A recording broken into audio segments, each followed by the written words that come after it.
आज सवाल खैर नहीं कहूंगा क्योंकि आज की सुबह में खैर जैसा कुछ भी नहीं है। दोस्तों, मैं हूं आदिल खान आज़ाद। आज है 29 अक्टूबर 2025 और आप देख रहे हैं आज़ाद बोल इंडिया पर मिडिल ईस्ट मॉर्निंग न्यूज़। इस शो में आज आपको दिखाएंगे गजा में सीज फायर के बाद अब तक का सबसे बड़ा इस्राएली हमला, 40 से ज्यादा फलस्तीनी शहीद, 40 लोगों की मौत को अमेरिका ने बताया छोटा इंसिडेंट। जेडी वेंस बोले सीज फायर कायम है। अल कस्साम ब्रिगेड ने बरामद की 2 और इस्राएली होस्टेजेस की लाशें, इसराइल ने लगाया बिल्कुल उल्टा इल्जाम।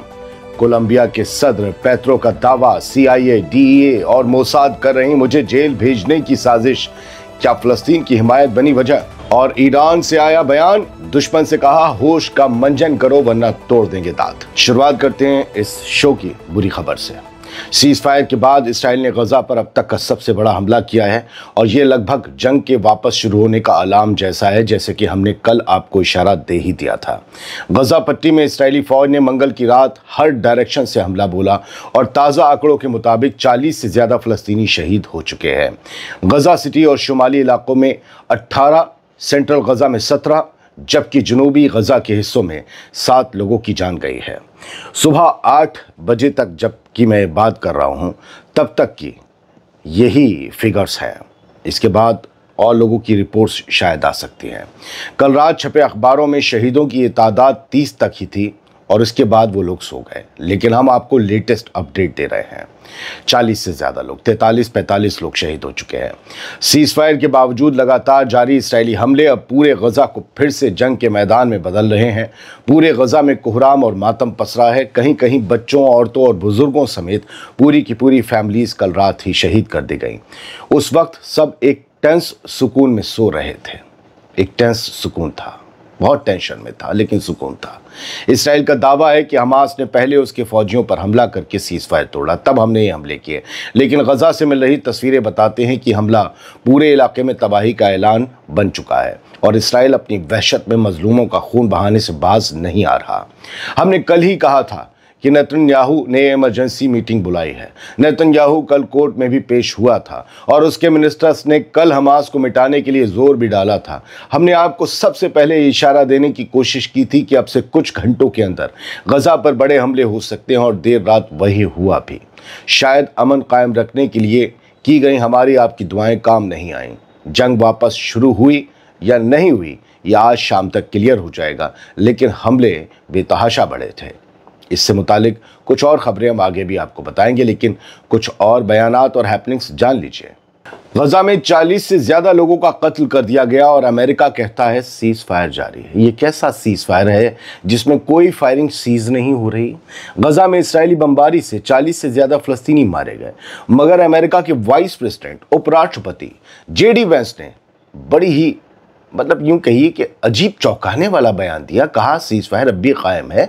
जेडी वेंस ने कहा कभी कभार छोटी झड़पें होंगी, मगर सदर डोनाल्ड ट्रंप की तरफ से कायम किया गया अमन कायम रहेगा। तालियां बजाइए, यानी गोलियां चलें, बच्चे मरें, घर तबाह हों, फिर भी अमेरिका कहेगा अमन बना हुआ है।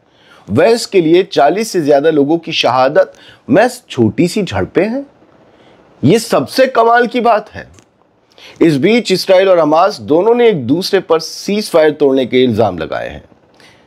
आजाद बोल इंडिया का सवाल यह है कि जब वॉशिंगटन अमन की बात करता है तब गजा में लाशें गिरती हैं। ये सीज फायर नहीं, ये कफन पर लिखी गई सफाई है। ये सफाई कह रही है कि अगर इसराइल को एक होस्टेज की सड़ी गड़ी बॉडी ना मिले तो वो दर्जनों जिंदा लोगों को बेजान जिस्म बना देने के लिए आजाद है क्या? जरा सोचिए, अगर ऐसे ही हमले कोई इसराइल पर कर देता तो अमेरिका क्या कहता, उसका क्या रुख होता? तब वो उसे जंग का ऐलान कहता, और अभी कह रहा है कि छोटी झड़पें। अब देखना यह है कि सीज फायर में शामिल रहे मुस्लिम ममालिक के लीडर्स तुर्की, कतर, मिस्र जब सोकर उठेंगे इनके रहनुमा, तब वो क्या कहेंगे इस पर? क्योंकि जब तक मैं ये खबर पढ़ रहा हूं तब तक किसी का बयान नहीं आया। किस तरीके का सीज फायर है, हमारी समझ से पार है। गजा से बड़ी खबर है दोस्तों, अल कस्साम ब्रिगेड ने 2 और इस्राएली होस्टेजेस की बॉडीज बरामद की हैं। हमास की मिलिट्री विंग अल कस्साम ब्रिगेड ने मंगल की रात को गजा में की गई जमीनी तलाशी के दौरान इस्राएली होस्टेज अमीराम कूपर और साहर बारूक की लाशें बरामद की हैं। ब्रिगेड के मुताबिक ये बॉडीज साउथ गजा की सुरंगों में तलाशी के दौरान मिली और इन्हें रेड क्रॉस के हवाले करने की तैयारी की जा रही थी। ऑनलाइन जारी तस्वीरों में अल-कस्साम के लड़ाके रेड क्रॉस टीमों को बॉडीज सौंपते नजर आए, लेकिन बाद में जारी बयान में कहा गया कि इस्राएली फौज की लगातार बमबारी और सीज फायर तोड़ने की वजह से ये ट्रांसफर मुलतवी करना पड़ा, पोस्टपोन करना पड़ा, रोक दिया गया, नहीं थी बॉडीज। अल-कस्साम ब्रिगेड के बयान में कहा गया कि इसराइल के जारी हमले होस्टेजेस की बॉडीज की बरामदगी और सुपुर्दगी के काम में रुकावट डाल रहे हैं। वो इस तरीके से हमले कर रहा है कि हम बॉडीज ढूंढ ही ना पाए। फिर हम पर इल्जाम लगता है कि हम बॉडीज ढूंढना नहीं चाहते या देर कर रहे हैं। ये हमास का इल्जाम है। उधर इसराइल में उल्टी गंगा बह रही है। उसने नया इल्जाम लगाया, जरा सुनिएगा, बड़ा दिलचस्प है। गजा में होस्टेजेस की बॉडीज लौटाने की लगातार कोशिश हो रही है, मगर इसराइल अब ये शक जता रहा है कि हमास असल में बुलडोजर जैसी भारी मशीनों का इस्तेमाल बॉडीज को निकालने में नहीं बल्कि उन्हें दबाने के लिए कर रहा है। इसराइल की सरकारी न्यूज चैनल कान की रिपोर्ट में दावा किया गया है कि हमास होस्टेजेस की लाशें दफनाकर बाद में उन्हें निकालने का ड्रामा कर रहा है। इसराइली फौज के ड्रोन से शूट किए गए एक वीडियो का हवाला देते हुए ये दावा किया गया कि हमास के कुछ लोग एक बॉडी को गड्ढे में डालकर मिट्टी से ढकते दिखे, फिर उसी जगह खुदाई कर रेड क्रॉस टीम को बुलाया ताकि बरामदगी का तमाशा ड्रामा दिखाया जा सके। यानी इसराइल के मुताबिक हमास इंसानी बॉडीज तक को सियासी खेल का हिस्सा बना रहा है और इसलिए उसका हक बनता है कि वो हमले करे और 40 से ज्यादा लोगों की जान ले ले। कमाल है। आप ये जो स्क्रीनशॉट देख रहे थे, ये आईडीएफ से जारी किए गए वीडियो का स्क्रीनशॉट था। फिलिस्तीन के हिमायती कोलंबिया के सदर कह रहे हैं कि CIA, DEA और मोसाद मुझे जेल भेजने का प्लान बना रहे हैं। क्यों? कोलंबिया के सदर गुस्तावो पेट्रो ने अमेरिका की 2 बड़ी एजेंसियों CIA और DEA और इसराइल की मोसाद, इन सब पर उन्हें जेल में डालने की साजिश रचने का इल्जाम लगाया है। अमेरिका ने हाल ही में पेट्रो और उनकी फैमिली पर ड्रग्स की स्मगलिंग से जुड़े इल्जामों में पाबंदियां लगाई थी। पेट्रो का कहना है कि असल वजह उनकी सियासी आवाज़ को दबाना है और कुछ नहीं। पेट्रो ने कहा कि अमेरिका मुझे उठाकर जेल में डालना चाहता है ताकि मेरी आवाज़ दुनिया तक ना पहुंचे। गुस्तावो पेट्रो ने इस कार्रवाई को अपनी UN में दी गई उस तकरीर का बदला बताया जिसमें उन्होंने इसराइल के गजा जेनोसाइड की खुलकर मजम्मत की थी। और अमेरिका नहीं चाहता कि गजा में जो जंग हुई उसे कोई भी जेनोसाइड कहे, वरना उसका इसराइल को सपोर्ट हमेशा सवालों में रहेगा। गुस्तावो पेट्रो ने कहा कि इसलिए आज वो मुझे सज़ा दे रहे हैं क्योंकि मैं फ़लस्तीन की हिमायत करता हूँ और मैं उनकी सज़ा पर हंसता हूँ, मुझे उनकी सज़ा मजाक लगती है। उन्होंने वार्निंग दी कि मुझे चुप कराने की हर कोशिश नाकाम होगी।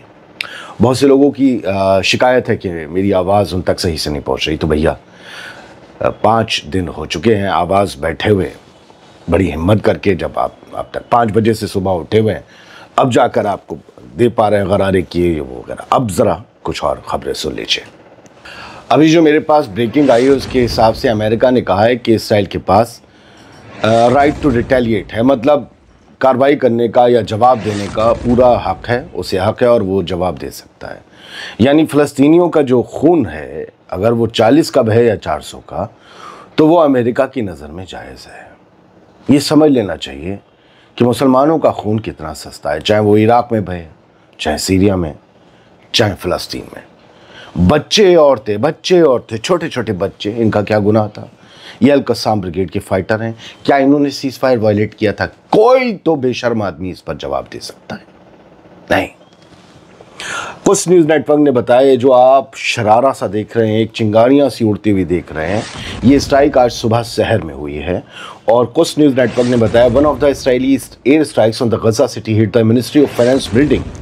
ये ताल अल हवा मोहल्ला है गजा सिटी में, वहाँ पर फाइनेंस मिनिस्ट्री की बिल्डिंग अभी थोड़ी सलामत थी, उसे सुबह में उड़ाया गया है। क्या था, क्या वजह थी? आपने तो खुद हमास के लोगों को रेड क्रॉस के साथ खुदाई करने भेजा था, आप उन्हीं को टारगेट कर लेते हैं। ये जो घरों में लोग सो रहे थे उन्हें, और ये मिनिस्ट्री की बिल्डिंग से नहीं, क्यों आपने टारगेट किया? इस मिनिस्ट्री का आप दूसरा फोटो देखिए, सलामत थी तो ऐसी थी, इसे उड़ाया गया है ताल अल हवा में। एक और ये जो है सुबह में इन्होंने 5:45 बजे करीबन कुछ न्यूज़ नेटवर्क ने जानकारी दी है कि multiple Palestinians were injured following Israeli air strikes. Al Falah school Al Zeitoun neighbourhood में है, वहाँ पर अल फलाह स्कूल में कौन हो सकता है? बेघर लोग हो सकते हैं। उन सब को निशाना बनाया गया है। यहाँ पर कई लोग मारे गए, एक माँ और बेटी दोनों एक दूसरे से चिपटे थे, मारे गए। अल जजीरा बता रहा है, क्या बता रहा है, क्या होता है इस जंग के, इन हमलों के बाद। फ़लस्तीनी कुछ ग्रैंड पेरेंट्स हैं, मतलब दादा दादी की उम्र के, नाना नानी के, वो लोग 36 यतीम बच्चों को पाल रहे हैं।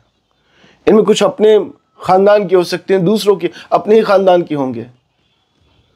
भतीजे का मर गया, बेटे का मर गया, बेटी मर गई, उनके सबके यतीम बच्चों को ऐसे गजा में लोग पाल रहे हैं। लगभग 39,000 बच्चे ऐसे हैं गजा में जिनमें से या तो दोनों माँ बाप मारे गए उन बच्चों के, या माँ या बाप एक कोई।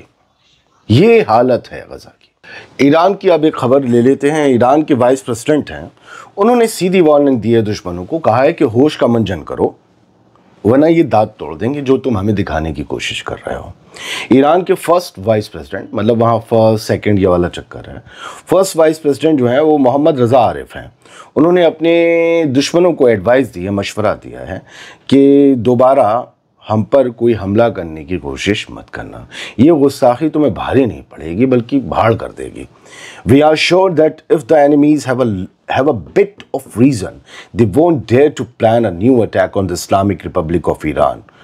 तो मोहम्मद रज़ा आरिफ ने कहा कि अगर उनके पास एक भी रीज़न होगा, या मतलब यूँ समझिए कि हम पर हमला करने की वो गुस्ताखी नहीं कर सकते, 2 बार उन्हें सोचना होगा अब हम पर हमला करने की, क्योंकि हम पूरी तरीके से तैयार हैं। Anyway we must be fully prepared for any act of the enemies mischief.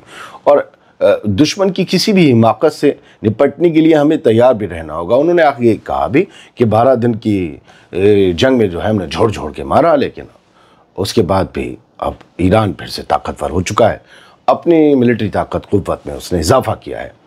Saudi अरब ने जो ह्यूमन राइट्स वायलेशन हुए हैं, ये बल्कि गजा पर हमले से पहले बयान आया था। तो सूडान के अल-फाशर शहर में, जो हम आपको बता चुके हैं, कल रात के कत्लेआम मचा हुआ है। जैसे ही आरएसएफ ने सूडानी आर्मी से कब्ज़ा हासिल किया, मतलब जीता जैसे ही अल-फाशर शहर को, तो वहाँ पर आरएसएफ ने कत्लेआम कर दिया और उस पर इल्ज़ाम है कि पिछले 2 दिन में उसने 2000 लोगों को कत्ल कर दिया। कोई जा रहा उसे गोली मार दी, कोई बैठा उसे गोली मार दी। तो ये ह्यूमन राइट्स के जो वायलेशन हो रहे हैं उस पर सऊदी अरब ने सख्त तनकीद की है, सख्त लफ्ज़ों में मजम्मत की है। Red cross says 5 volunteers killed in Sudan. और ये बात नहीं है कि सिर्फ आम लोग सूडान में मारे जा रहे हैं, बल्कि रेड क्रॉस ने कहा कि उसके 5 वॉलंटियर्स भी सूडान के कोर्दोफान इलाके में मारे गए हैं जब वो लोगों की मदद कर रहे थे। फिलहाल सूडान में बहुत बुरे हाल हैं। उधर लेबनान में जोसेफ ऑन ने अमेरिकी एनवॉय से बातचीत की, मुलाकात की, और इस दौरान उन्होंने कहा कि इसराइल को अपने अटैक्स ख़त्म करने होंगे, रोकने होंगे लेबनान पर जिस तरीके से वो लगातार अटैक कर रहा है। ये कोई सीज़ फायर तो नहीं हुआ जो पिछले साल नवंबर में हुआ था। जोसेफ ऑन मॉर्गन ऑर्टेगस, जो कि यूँ कहिए कि डिप्टी एनवॉय हैं अमेरिका की तरफ से लेबनान के मामलों को देखने के लिए, उनके साथ मुलाकात के दौरान उन्होंने ये अपील की, ये मांग भी उठाई। उधर लेबनान से एक और ख़बर है। अशरक अल औसत की हेडलाइन है कि Hezbollah commanders back in Israel's assassination Crosshair. Crosshair वो होता है ना जिससे देख के बंदूक से निशाना लगाते हैं, क्रॉसहेयर। मतलब ये कहने का मकसद ये है कि अब इसराइल के निशाने पर हैं फिर से हिजबुल्लाह के कमांडर्स, और वही टारगेट हैं, और लगातार उनको टारगेट करके हमले किए जा रहे हैं। यानी अब हिजबुल्लाह से फिर से सीधा मोर्चा इसराइल ले रहा है। ये एक नई जंग के इम्कान है। ये भी समझ लीजिएगा, फिर कह रहा हूँ, बड़ा हमला हिजबुल्लाह के ख़िलाफ़ लेबनान पर इसराइल की तरफ से हो सकता है। कल भी कहा था, इसे लिख लीजिए। हालात उधर भी सही नहीं है। बहुत बहुत शुक्रिया। गज़ा, सूडान, दुनिया भर के जितने भी परेशान हाल मज़लूम लोग हैं जो कत्ल गारत के शिकार हैं, उनके लिए दुआ कीजिए। बस यही काम का।